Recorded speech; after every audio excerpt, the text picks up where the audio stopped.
Good evening and welcome to Sports. I'm Corey Howard. And many of you might know this person behind me, Flau'jae Johnson. Some of you know her as the Savannah native and the NCAA national champion. Others probably remember her as the rapper who got the golden buzzer on America's Got Talent. Either way, she's a star and she draws inspiration from what she calls two fallen stars. Flau'jae Johnson's life is like a book.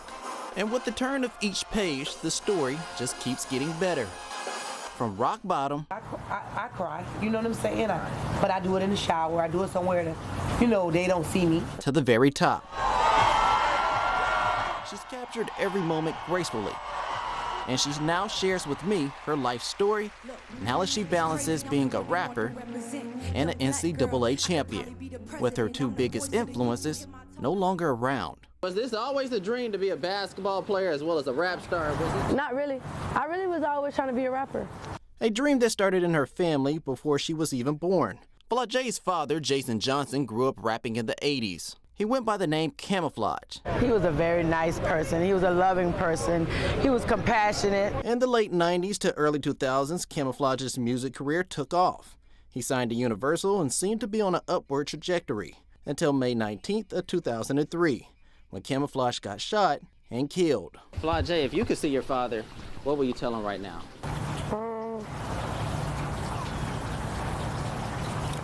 Honestly, I don't know, but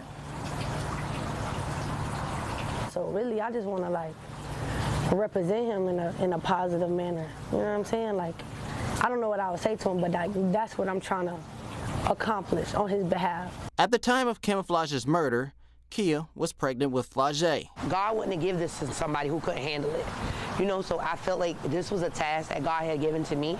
Kia's strength kept her going, and music became Flau'jae's outlet. As a child, she gained national attention, appearing on shows like The Rap Game. Hey, Mom, I'm on TV! It wasn't until later in life, Flau'jae found her love for basketball. Her inspiration, LeBron James, and her uncle, James Murdoch Ferguson. He was a leader. He was a guy, he never took the easy route. He wanted to make things tough for himself and for everybody else. And when he led, the other guys just seemed to follow. Murdoch's basketball resume, extensive. His accolades include a state championship with Savannah High and the Savannah Morning News Player of the Year. If we had a drill going in practice, he wanted to play with the least talented guy. He didn't want to get on the team with the most talented guy. And 9 times out of 10, when he got on the team with the least talented guy, they would always win because he was that kind of guy. He refused to lose. Murdoch earned a basketball scholarship to Atlanta Metropolitan College.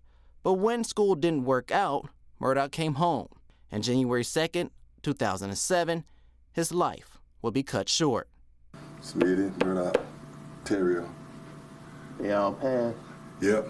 Murdoch got shot and killed on Guatemala Street. Well, feel like I lost one of my sons. You always feel that way. These kids, we're always, Savannah High, we've always been like a family. So, he was like a family. He had a big family of his own, but he was like one of our family too. So anytime you lose one of your kids, it's just like losing one of your family members. Despite Murdoch's death, his memory still lives on.